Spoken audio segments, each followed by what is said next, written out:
So Public Works Minister Dean Macpherson is expected to meet the Independent Development Trust Board. This is to address a video showing IDT CEO Tebogo Malaka allegedly attempting to bribe Daily Maverick journalist Pieter-Louis Myburgh. Now, she is alleged to have offered 60,000 rand for him to drop investigations into irregularities.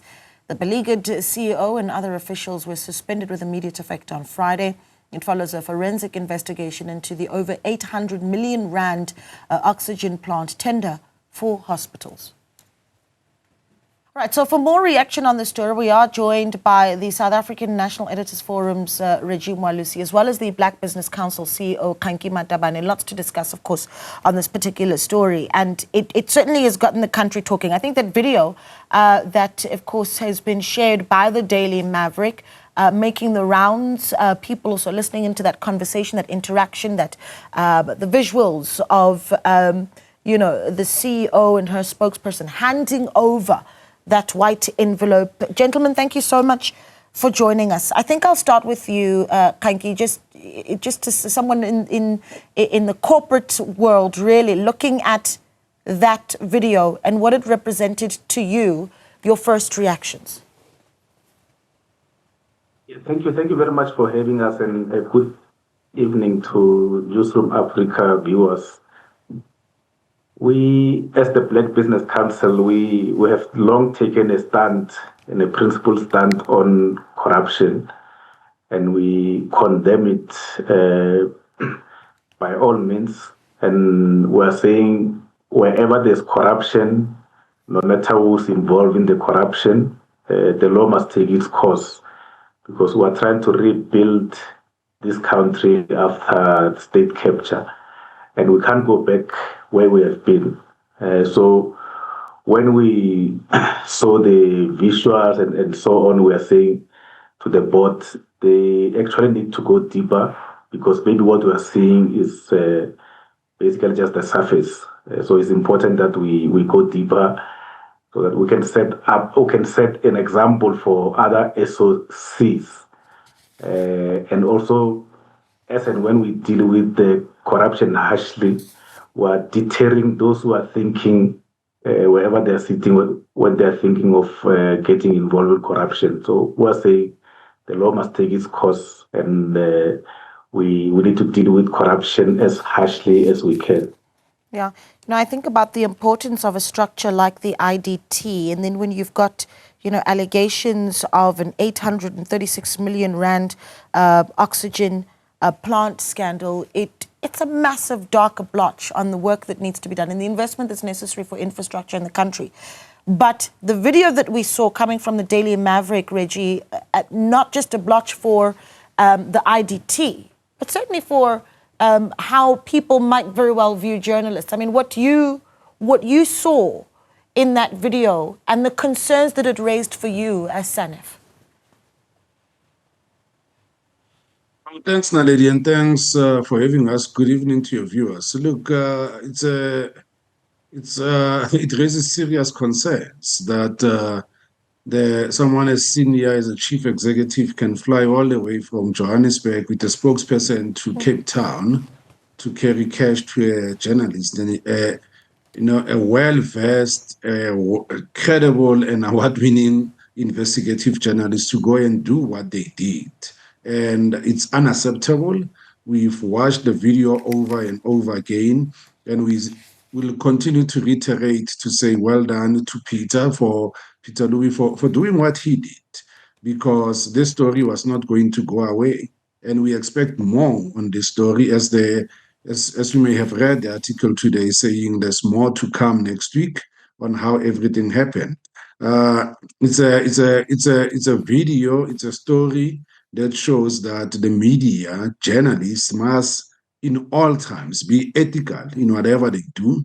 And journalists shouldn't be accepting bribes. Journalists shouldn't be giving any kind of money or inducements to do their work. So that's our stance, and you will see in our statement where we say we'll continue to monitor this. But more than anything, we say well done to Pieter-Louis and well done to his editors as well for supporting him and for working with him behind the scenes. Because as journalists, we we are not naive to say someone can fly all the way from Johannesburg to Cape Town for a meeting on a random meeting, and why are you not stating the meeting is about what?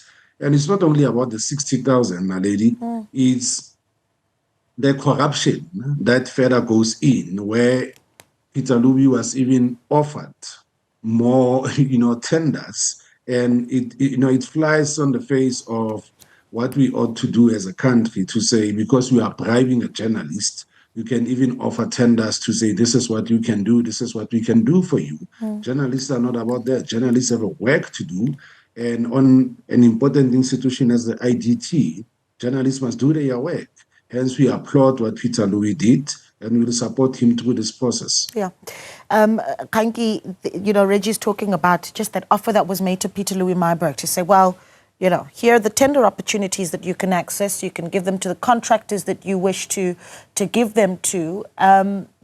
One of the things that the Black Business Council has done for many years is to advocate for Black business and transformation to have access to opportunity in the country. And this is not necessarily about race, but it's about fair and equitable, sharing of opportunities and following of processes where tenders are concerned. I mean, what you make of that very offer that was made to a journalist? Yeah, Nalini, you remember during during COVID, we had situations where people from nowhere who were not even in the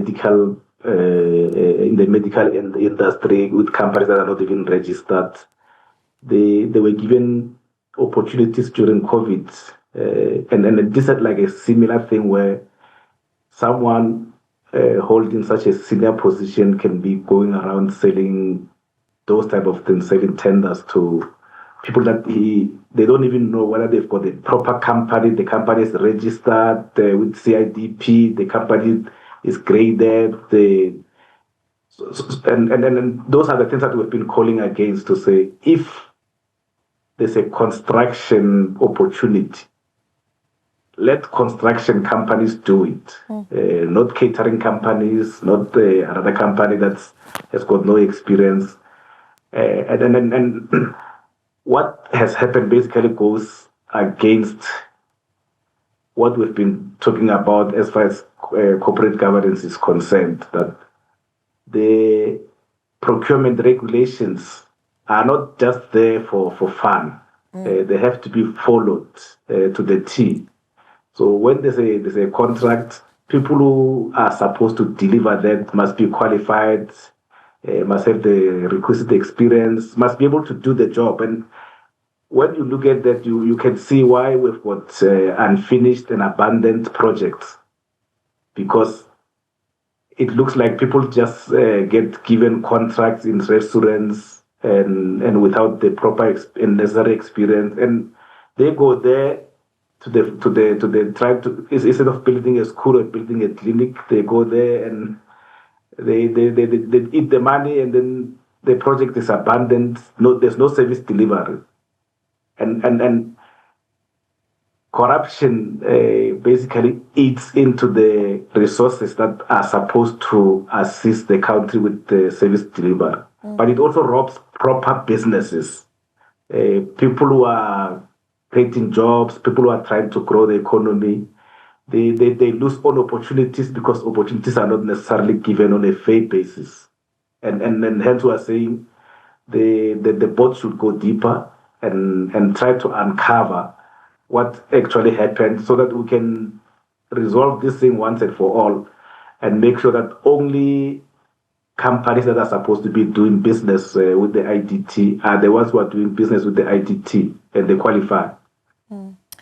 Reggie, I want to reflect a little bit on the importance of investigative journalism in South Africa, and really how it has in so many different instances been able to move the curtain and show us really what's happening in the back end. I mean, certainly one of the things that, for instance, the Daily Maverick has talked about is how there was an offer made previously, to try and make the story go away, an offer made to Pieter-Louis Myburgh, but that wasn't recorded and so could easily have been denied, right? But when we're able to see it and you get an image of what, the alleged corruption really looks like, it is quite something. Let's talk about the importance of that level of investigative journalism being resourced and given an opportunity to continue functioning in the country. That's a good question, Naledi. I think, the media fraternity as it is facing numerous challenges in terms of sustainability, in terms of the newsroom itself, having less journalists and all of that. But what we have seen that in South Africa, and we remain to be one of the leading countries, not only across the continent, but across globally when it comes to investigative journalism. I think whether we are talking from our communities, community media, high up to mainstream, investigative journalism remains. And there are several other news entities that continue to do excellent work. I mean, Judge Raymond Zondo said it himself to say, if it was not for the media, for journalists, for investigative journalism, a lot of the rot in state capture wouldn't have been uncovered. And we also have, just recently, I think it was Daily Maverick saying we need to thank journalists of what's been exposed. So investigative journalism needs to be supported. But what we know as an organization, as a fraternity, is that it will always be there. Whatever resources we have, we will continue to put them into investigative journalism, because investigative journalism is the lifeblood of our democracy. And we have seen that in the past 31 years, since the war, if you remember, I think the first major scandal we had in this country was of Sarafina and all the millions that were given to a theater play. And that was the work of investigative journalism. So we'll continue to do that. We need to support investigative journalism if we are going to protect our interests as a democracy, if we are going to say entities like the IDT that are supposed to be building schools, that are supposed to be out there changing the lives of our communities, if they can be invaded by corrupt people who prioritize luxurious cars and properties, then we are in trouble. That's why investigative journalism comes in. That's where the media comes in to say we are going to continue to work hard to expose such rot. And we are going to say whoever think of paying a journalist, they need to think twice about that. So let me ask you this, Reggie, just because we're out of time and I'm going to release you two gentlemen. But Reggie, your final thoughts, and this is the question I want you to perhaps, the answer I want you to perhaps leave us with is whether or not, there's an idea of what SANEF wants to see happen with the IDT CEO with these allegations. And I mean, the visuals that we've seen of allegedly trying to bribe a journalist. What is it that you want to see as a resolution to that?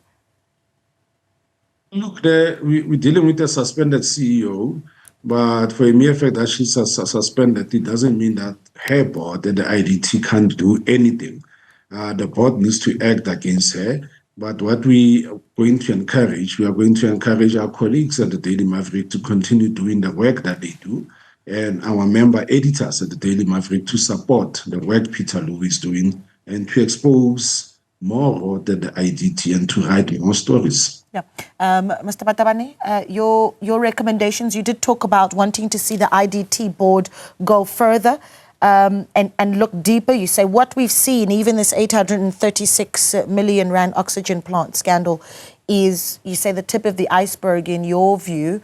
What is it that should happen next in your view? In our view, we're basically calling for government to act harshly on corruption. We support the minister on his stance on corruption there at the IDT. We support the board as well. We were saying the entire government should actually go deeper into making sure that the level of corruption that is there is uprooted, so that we can then divert all these resources that they've been stolen to actually doing what they're supposed to do. They're supposed to create jobs, supposed to create an environment for business to thrive. Remember, when schools are not built, when clinics are not built, when roads are not built, the municipalities get affected, the businesses that operate there get affected. So it's very, very important that we need to set an example. Let IDT be the first one, but the others should also follow. And then the entire government should then clean up the South Africa so that we can have a corrupt-free country. Yeah. Gentlemen, it's been an absolute pleasure. Thank you so much for giving us your time. We really do appreciate it. Thank you so much to Mr. Khanki Matabane, who's CEO of the Black Business Council, as well as Mr. Reggie Malusi, who's Executive Director of the South African National Editors Forum. We take a short break. We speak to the Democratic Alliance on the other side of this, the second biggest party in the Government of National Unity, after the ANC's SG held a press briefing today talking about resetting the Government of National Unity. Stay with us. Welcome back. So we continue to get reactions, of course, from our viewers on the allegations of bribery against the IDT CEO Tebogo Malaka. Let's take a look at a few WhatsApps that have come in from some of our viewers. Mark from Mthatha says, good evening, lady. Demand justice. The IDT CEO spokesperson, the entire board must be fired over the 800 million rand tender scandal. Kudos to the investigative journalist for exposing corruption. Next step, investigate an insurance scandal in KwaNobuhle, Eastern Cape, and the entire province. Mthatha. Mark, thank you so much for that. Bella P. Fisher from Tembisa says, CEO bribery case is absolutely disgusting, let alone that it depicts a bad picture about government parastatal CEO, or should I say about black CEOs in government. She must be fired and not redeployed. Okay, Lapi, thank you so much for that. Chris says, good evening, lady. It is bad to experience such behavior by top politicians and executives in our country. The time is now, the revelation era. The question is, where is this country going with corruption? I salute all who report and expose the corruption. Chris, thank you so much for that one. Amoya Mogale says, Naledi, this confirms an irrefutable evidence